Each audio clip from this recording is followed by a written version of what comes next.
Fala pessoal, tudo bem? Hoje é a primeira excursão da Moqueboteca. Nós viemos para a Ludoteca a convite do André e do Jean fazer um primeiro teste de gravação aqui, que eu acho que já vai dar muito certo.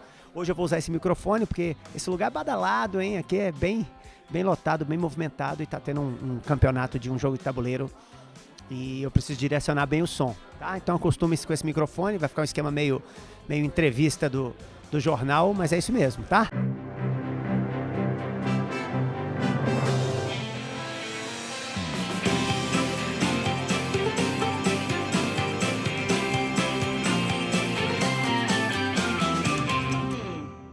Estamos aqui nessa noite bonita para fazer mais um Moqueboteca Abre o Jogo, agora sobre o jogo Grace com o professor de Química, professor Bruno Cirilo. Olha que gatinho, gracinha, gente, que orgulho.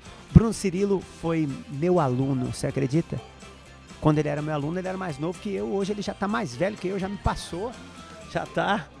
Bom, já estamos assim, na verdade igual para igual, ele já é um professor renomado na cidade, já é referência em Química, certo? Trabalho com ele agora no Escrita Única e ele foi coordenador, é professor do Olimpo. Como é que tá? Quanto tempo você já está dando aula? Como é que tá isso aí? Lá no Olimpo eu tô há 5 anos, desde 2014, dou aula no ensino médio de lá e coordenei a escola lá para o ensino médio, para vestibular, por um ano. Descobri que minha vida é ser professor mesmo, voltei para essa área. Ele foi meu professor, como ele disse, já tem um tempinho já. E mesmo assim ele formou? E mesmo assim eu formei, com esse professor formei, pra você ver como é que foi. E agora eu tô aqui pra fazer essa gravação desse jogo aqui na Moqueboteca. Bom, hoje ele tá aqui pra ser o meu professor, na verdade, né? Eu já tenho uma dúvida que eu guardo já há uns 27 anos, mais ou menos, que eu costumava brincar de fazer poções, entendeu? De ter os meus, né, as minhas químicas ali, produzir minhas coisas, roubando frasco de perfume com um restinho de perfume da minha mãe, do meu pai, macerava alguma coisa, colocava umas pétalas lá, macerava, colocava pasta de dente, água. Não dava muito certo, na verdade. A pasta de dente ela tem um cheiro forte, mas prevalecia do perfume mais baixinho, assim. Essa mistura, tem chance de sair alguma coisa? O que deu aí? Continua com algum cheiro, né? Não matou o cheiro do perfume, mas... Bom, no final das contas, eu fazia uma figuração, não mudava em nada. Na verdade, assim, depende muito do que você está misturando, né? E no que você está misturando. Tem algumas misturas que a gente pode fazer em casa que elas podem resultar em algum cheiro, outras não. Então vai ver que, muito possivelmente, as moléculas que tem na pasta de dente, elas não conseguem se dissolver completamente na água, por exemplo. Então, se tiver uma baixa interação, a mesma coisa de você tentar colocar óleo em água. São duas coisas que não interagem bem. Então, tem uma questão de interação. Como, obviamente, você não tinha conhecimento de química ali, você colocou a pasta de dente, ela não necessariamente tem uma boa interação com a água, né? Então, é uma escolha que seria... Por isso que tem você explicou lá nas dicas, né, sobre a profissão do cara que fabrica perfumes, né? Então, com certeza, o cara ali entende de todas as moléculas, de como que elas se assemelham com a água, então outros solventes, para poder fazer a mistura que seria ideal, né? Sim, verdade. E já que você tocou no assunto de solvente, isso aqui é água, né? Esse cubinho azul. Inodoro, insípido, só não é incolor, na verdade. Ele tá azulzinho aqui e o álcool é o branco, né? Eu queria entender um pouco desses dois. Na verdade, água e o cinza, né? Não sei se dá pra ver aí. É água e diluente. Água eu sei que era um solventão, né, quando eu estudei, mas eu não lembro tanto assim de química. E diluente não é a mesma coisa que solvente? Por que ter os dois? Foi mais ou menos uma encheção de linguiça, assim, para ter mais componentes no jogo, ou faz sentido isso aqui? Não, tem uma lógica por trás, né? Realmente são dois conceitos que eles se confundem, né? Água e diluente. Porque a água, se você pegar, por exemplo, um suco e colocar água, ela de fato vai diluir. Você vai tornar esse suco mais fraco, né? O grande lance é a gente saber qual é a principal molécula que compõe o perfume. Se essa molécula... Porque a água é uma substância polar, né? Tanto é que a gente conhece na escola como um solvente universal, que consegue dissolver quase todos os materiais, né? Só que ela não consegue dissolver tudo. Eu dei o exemplo do óleo ainda agora, né? Ela não consegue dissolver bem o óleo. Ela tem dificuldade. Então a gente não sabe qual é o componente perfeito do perfume. Então, para você diluir aquilo ali com mais propriedade, é ideal você colocar alguma coisa que tenha semelhança a ele. São interações químicas que a gente chama, né? Então, eu gosto do exemplo da pimenta, né? A pimenta, ela é uma substância que quando você quer fazer ela render bem, que ela vai arder mais, você coloca óleo. Porque o óleo interage bem com a pimenta. Porque a molécula da pimenta, que chama capsaicina, ela é apolar. Ela interage muito bem com o óleo, mas não interage bem com a água. Então, se você quiser fazer uma pimenta em casa, não adianta colocar água nela. Você vai diluir ela de um jeito errado. Ela não vai render para o propósito dela, né? A mesma coisa do perfume, né? Eu entendi, né? Mas se todo perfume pelo jogo tem água, né, nos seus componentes, e eu vi algumas essências têm a base sendo óleo, esse diluente ele pode ser tipo o detergente, que eu lembro no colégio, o detergente era bipolar, pegava na mãozinha do óleo, era o exemplo da professora, pegava na mãozinha da água e conseguia limpar as coisas, remover isso, né? Fazer os dois se misturarem e levar tudo embora, né, pelo ralo. Ele faz isso? É mais ou menos isso? Tem total lógica, né? É uma parte polar e apolar. Então ela tem dupla capacidade. Ela consegue interagir tanto com coisas que são apolares, tipo óleo, como ela consegue interagir com coisas polares, tipo a água. Então é possível que essa molécula que compõe o perfume, ela tenha as duas capacidades, né? Ela tem um pedaço que é apolar, um pedaço que não interage bem com a água, e um pedaço que interage bem com a água.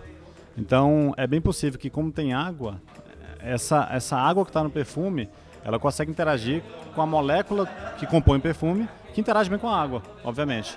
E é muito possível que o diluente ele tem essa capacidade de interagir mais com a parte que é apolar. É possível, então tem lógica seu pensamento. Depende muito da composição. E a gente sabe que a composição de muitos perfumes são moléculas que têm essa dupla característica mesmo. E você ficou rindo de mim porque não existe essa expressão bipolar, não. Bipolar é doidão, surtado.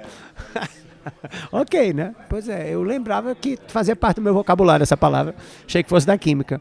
E como ainda não tô, né, eu já tive aquele patrocínio da Magnólia, papelaria do Pátio Brasil, o Leite de Aveia da Vene também estou me patrocinando um dia desses, mas agora o Powerade, ele não está me patrocinando, eu vou tirar daqui agora, apesar do Bersan.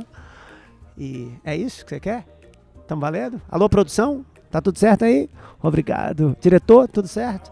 Então, olha só, outra, né? Falando ainda dos componentes, falei da água e do diluente, os outros dois aqui, não sei se dá para ver, azul e preto, na verdade, desculpa, os outros dois componentes aqui, branco e preto, é álcool e fixador.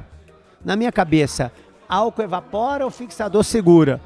Não são funções, sei lá, papéis antagônicos aí na coisa? Sim, são papéis diferentes mesmo. A composição do perfume ela é uma composição muito rica, né? Eu lia que um perfume ele pode ter até 4.000 a 5.000 substâncias dentro do próprio perfume. Por isso que você falou que o camarada que é o mestre dos perfumes lá, ele recebe uma grana boa, porque é difícil fazer essa composição. A nota superior do perfume, ela tem a função de, quando você coloca na pele, ela sair inicialmente, nas primeiras horas. E isso está muito relacionado ao aquecimento, né? Conforme o sangue passa pelo perfume, aquilo vai aquecendo, você vai ficando cada vez com o metabolismo mais acelerado e as moléculas vão saindo. Então e o álcool, ele tem muitas vezes a responsabilidade de carregar essa molécula. A gente chama de volatilidade, é uma substância que é volátil. Então, o perfume é uma briga, né? Uma briga entre as substâncias que tem que sair e ao mesmo tempo ele tem que ficar. Então é até estranho isso, né? Ele tem que ficar na sua pele para ele não se perder muito rapidamente e ao mesmo tempo ele tem que sair. E é para isso que serve o fixador. O fixador são substâncias que, como o próprio nome sugere, né? Ele vai fixar a molécula do perfume na sua pele. E conforme o seu sangue vai passando, então o próprio dia vai ficando quente, essas moléculas vão saindo aos pouquinhos. Então o perfume que é ruim é aquele perfume que não fixa bem e sai muito rápido. Então dá 2 horas do dia já era o perfume. Então você tem que ser gradual. Só álcool, por exemplo. Se ele for só álcool, ele vai volatilizar. Acetona também é muito volátil. Então ele iria embora, né? E aí, como é que é? Tem essa, como é que você chamou? De nota superior, que vaza rápido, e tem mais? A nota superior, ele faz por etapas o perfume. A nota superior é uma composição por cima, que volatiliza mais rápido. Para você sair, você já sair com aquele cheirinho bom. e já espalhar aquele perfume pelo ambiente. Aí tem a parte que é o que eles chamam de coração do perfume, já para dar uma alusão que é a principal parte do perfume. Ele fica no meio. Essa molécula só vai ser liberada lá para umas 4 horas de duração, quando você está com o metabolismo mais agitado, quando você já passou algum calorzinho no dia, aí aquela molécula vai saindo. E tem a parte inferior do perfume. Essa parte inferior, ela demora mais tempo a sair, em torno de 6 horas. Por isso que chega ao final do dia, você praticamente não sente mais o cheiro do perfume, porque todo ele já volatilizou, ele já cumpriu com a sua função ao longo do dia. Então o ideal seria renovar, né, o perfume. E aí é tipo uma predominância do álcool em uma delas, uma predominância do fixador nessa parte baixa e uma interação perfeita, mais equilibrada nesse coração do perfume. Perfeito. O álcool na nota superior, para ele volatilizar e carregar a substância que a gente quer que carregue. O fixador lá no meio, que ele vai precisar de uma temperatura maior. Próximo, aqui em Brasília, por exemplo, onde nós moramos, costuma fazer calor no meio do dia. Esse calor já tira essa molécula ali no meio do dia e já carrega esse perfume. E a composição entre eles ali no final. E o legal desse papo todo de componentes é que os grandes responsáveis por esses dois protagonistas aí do perfume, o álcool e a água, foram os árabes, que introduziram a água da chuva destilada e o álcool na fabricação de perfumes, que antigamente eram outros modelos, outros formatos para perfume, já a gente fala disso. Então foi um grande marco para a história do perfume, mas não só para ela, para a história da humanidade também, porque eles, para destilar, eles introduziram também na história da humanidade 2 ferramentas, né? 2 mecanismos que foram o alambique e a serpentina, né? E alambique extremamente importante para os goianos, para os mineiros, né? Até hoje é para todo mundo, para felicidade. Já que eu toquei nesse lance da história dos perfumes, né? Perfumes vem da expressão perfumos, né? Fazendo alusão à queima mesmo, a fumo, a a capacidade de aromatização do fumo mesmo. E o primeiro relato de perfume na história da humanidade são os incensos, que também vem da queima, né? A humanidade logo descobriu que a queima de algumas ervas, algumas resinas, produziam, né, um cheiro gostoso, agradável, e tudo que era agradável era utilizado para agradar os deuses nos rituais. Então foi uma primeira manifestação, primeira utilização dos perfumes com finalidade religiosa, né? E, bom, mas a gente sabe que não é só para isso. Ele aplica, né, para medicina, para parte de cosmético, né, para arte da sedução, mas a gente usa ainda, por exemplo, tem o fumacê, tem a tal da vela de citronela para afastar mosquito e algumas coisas, que até hoje, e os próprios incensos que permanecem para aromatizar o ambiente, tudo até hoje. Essa parte da queima, aí já não vai pelo álcool, não vai pela água, já tem um outro princípio dentro da química. Nesse caso, o mais interessante para a gente analisar aí é a relação que tem, até com o próprio perfume que a gente falou do corporal, do aquecimento, né, do calor e a liberação da substância. Então, os incensos seria como a molécula que está impregnada naquela planta, a molécula que está impregnada na madeira, por exemplo. Aí, ela é que nem um café, a gente não sente cheiro de café quando ele está só o grão, só se você chegar muito perto, mas agora quando o café está sendo feito com água quente, você sente aquele vapor subindo. É uma extração, aquela substância vai ao ambiente e percorre até chegar no nosso nariz. Então quando você tem um incenso, ele não tem aquele cheiro tão forte quanto ele está queimando, porque o aquecimento tem essa função de liberar a substância e fazer com que ela percorra uma certa distância, né? Então é a relação que tem do aquecimento para a liberação daquela substância que está impregnada no material, para ela percorrer o ambiente e deixar um ambiente perfumado, né? Deixar com cheiro característico, ou então cumprir a função de espantar mosquito, né? Função medicinal e assim vai. Pela história da humanidade, tem relatos no século XVI a.C. já da utilização de perfumes, dos incensos, nesses rituais, e aí uma civilização de grande destaque, a mais antiga talvez, seja dos egípcios, né, que usavam os perfumes além, né, dessa queima, que eles queimavam substâncias distintas, produzindo cheiros específicos em horas específicas do dia, né? Eles tinham esse costume já em adoração ao Deus Sol e aos seus rituais, mas no processo de embalsamar, de mumificação, que aí já vai para uma outra linha de perfume. Posteriormente, vem os 3 reis magos, né? Aí já 0 antes de Cristo ou 0 depois de Cristo, né? Bom, no nascimento dele, presentear com ouro, incenso e a mirra. O incenso e a mirra, 2/3 dos presentes estão relacionados a perfume, né? O incenso, ele, além de todas as funções, ele tinha o papel simbólico de levar as mensagens, as preces aos céus, né?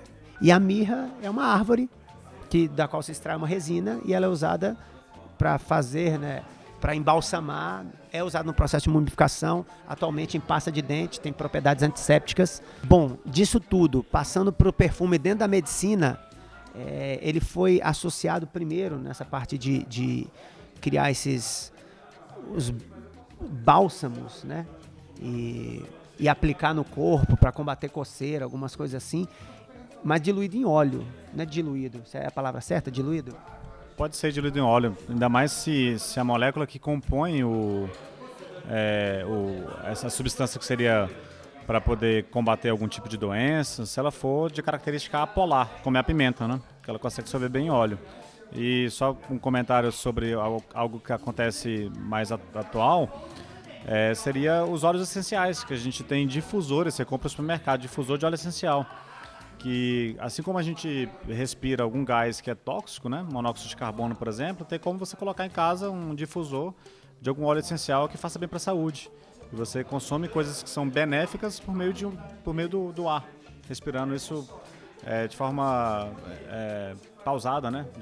Vagarosamente você vai consumindo parte dessas moléculas. Quando você fala óleo essencial, tem a ver com essência de cheiro, né? Tipo de essencial de indispensável. De essência, né? É alguma substância que faça bem à saúde, está presente em uma planta. Então você pode consumir isso via comprimido, por exemplo, então você coloca como difusor para ir no ar da sua casa, janelas fechadas, você vai consumir essa molécula. E aí tem uma questãozinha do Enem que fala de óleo essencial, né? Eu preparei, eu pesquisei, eu demorei a entender o que era óleo essencial e eu tenho a questão aqui. Pode mandar? Encontrei minha questão aqui na colinha e ele já vem com esse papo de história, né? Vem na Idade Média para elaborar preparos a partir de plantas produtoras de óleos essenciais. As coletas das espécies eram realizadas ao raiar do dia. Naquela época, essa prática era fundamentada misticamente pelo efeito mágico dos raios lunares que seria anulado pela emissão dos raios solares. Bom, com a evolução da ciência, foi comprovado que a coleta de algumas espécies ao raiar do dia garante a obtenção de material com maiores quantidades de óleos essenciais, que era isso que eu não tinha entendido direito e agora entrou na cabeça, né? Bom, a explicação científica que justifica essa prática se baseia Aí ele coloca 5 opções. Bom, a primeira já fala logo de cara do que a gente gastou um tempo aqui explicando, a volatilização das substâncias de interesse. Exatamente. Você vê que ele faz a associação do misticismo, né? Como se tivesse alguma coisa a ver com os raios lunares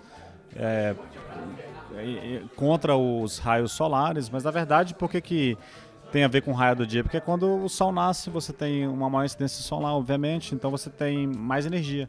Então isso faz com que as moléculas se volatilizem, elas vão sair da planta. Aí você vai sentir o cheiro, naturalmente, né? Então é exatamente por isso que a gente marca a letra A, que foi justamente o que a gente conversou, né? A volatilização. Aí a gente não vai entrar aqui no aspecto químico bem detalhista, mas dá pra gente comentar, por exemplo, o item 3 aí, em que ele coloca a solubilização das substâncias de interesse pelo orvalho. O orvalho ele pode até solubilizar a molécula que você sente o cheiro, o perfume, mas se ele está sentindo o cheiro, é porque essa molécula está saindo da planta até a gente. Então seria a volatilização, seria o fato da molécula espalhar mesmo, e não dela ficar, como sugere o item 3. Então o item 1 ele é perfeito e a questão é bem conforme a gente conversou, a parte histórica, bem legal essa questão do Enem. Ainda sobre a utilização dos óleos na produção de perfume, os gregos introduziram o processo de maceração, que é a imersão de substâncias orgânicas, normalmente flores, falava da violeta, as rosas, os lírios, né, em óleo quente. Tem alguma coisa aí de química, será? Totalmente. É parecido com o que fazem os índios. Os índios pegam urucum, que é a tinta vermelha, para fazer a pintura dos corpos, eles pegavam o urucum e colocavam em água quente. A água quente é uma maneira, por conta da temperatura, de extrair a substância. Tanto é que é um processo muito famoso na química, um método de separação que a gente chama de extração. A água quente vai extrair aquela substância. No café faz a mesma coisa. A água quente extrai as substâncias que dão odor e sabor ao café.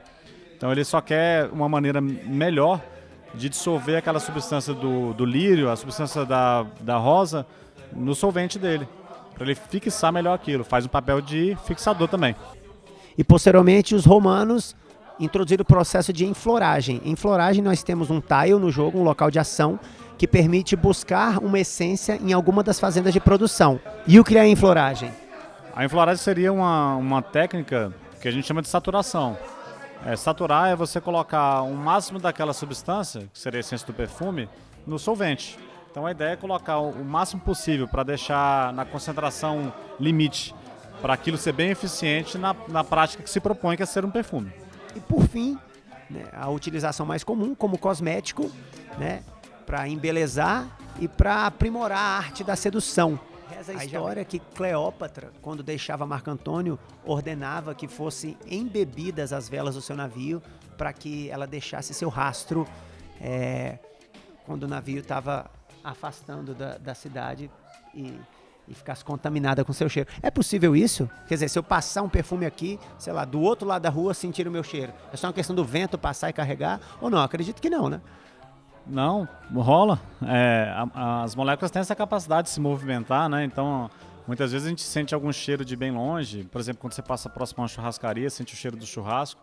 Então, você sabe que tem alguma coisa ali perto. Então, se você procurar, você encontra. Então, as mesmas coisas acontecem com as moléculas dos perfumes, né? Elas podem percorrer uma certa distância, nenhum problema. Então, parece que ela era boa mesmo nessa arte, porque a técnica deve ser eficiente. Bom, eu acho que eu tenho, então... Conheço uma senhora descendente de Cleópatra, que eu cumprimento, bicho, ela passa tanto perfume, eu fico o dia inteiro sentindo o cheiro dela na minha barba, um perfume doce, velho. Mas aí é o seguinte, não é o mesmo fenômeno. No caso de Cleópatra, a molécula do perfume espalhava pelo ambiente. No seu caso, ela encosta mesmo em você e deixa o perfume impregnado em você. É como se ela tivesse passado o perfume à força em você, basicamente isso. Não foi o espalhamento em si do perfume. Bom, tem nada a ver também, história tosca. Vamos encerrar aqui. Não, na verdade, encerra não. Tem uma cartinha que eu não usei no gameplay, nem no vídeo de regras, que ela faz parte só de uma expansão que já vem com o jogo, que é a expansão de Fórmula Secreta. E aí tem, né, aí levanta a bola total para química. Tem uma molécula aqui, tem umas ligações, tem uns N's, uns O's e uns números aqui no rodapé. Que é isso? Você deu uma olhada? Dei uma olhada e essa molécula, até que a gente foi estudar o jogo, você me perguntou da molécula, eu pensei, aí depois eu pensei um pouco melhor na molécula e descobri que é a molécula da cafeína. E fiquei muito feliz por ser a cafeína, porque eu sou apaixonado por café e acho um cheiro maravilhoso, né? Então é a prova de tudo que a gente conversou. Que é a água quente entrando em contato com o café e a substância espalhando pelo ambiente, né? E dá uma sensação maravilhosa, né? Cheiro é uma forma da gente se relacionar, né? É bem legal o fato dessa molécula ser cafeína. Ela tem a função amida, né? São duas funções amidas nessa molécula. Tem a função amina também, é a presença dos nitrogênios. E é uma molécula fantástica, Cara, que parada, né? O café foi a fórmula secreta do jogo de perfume. Tipo, que loucura, né? Podia ter sido tanta coisa. Bom, muito legal, né? Eu fico, toda vez que eu vou estudar esses jogos e dou uma pesquisada, eu fico encantado com o que tem por trás e tô gostando muito de me colocar como estudante pesquisando. Parece que eu tô fazendo um trabalhinho, né, de escola de novo. Né? E estamos na hora agora, até porque a ludoteca já fecha, eles não vão expulsar a gente, mas está ficando tarde mesmo. Você tem um jogo para assistir, que você vê com essa camisa podre, que tem um cheirinho também, tem tudo a ver com a nossa gravação, foi escolhido a dedo, mas ele é flamenguista mesmo, ele vai assistir um jogo agora. Obrigado por ter ficado até o final do vídeo, não se esqueça de se inscrever no canal, de ativar as notificações, de dar aquela curtida e mandar um hashtag, que já é uma brincadeira que a gente está fazendo em todos os vídeos, é um check-up, para dizer que você ficou até o final. Comenta aí embaixo, cheirinho de café? Pode ser de café? Cheirinho de café. Hashtag cheirinho de café. Dá uma ênfase no cheirinho. Faz assim, cheirinho de café. Cheirinho de café. Valeu, galera. Brigadão. Esse foi mais um Moqueboteca Abre o Jogo com Bruno Cirilo. Valeu, pessoal. Foi um prazer participar aqui da Moqueboteca. É difícil esse nome. Foi um prazer. Até mais. Até a próxima. Valeu.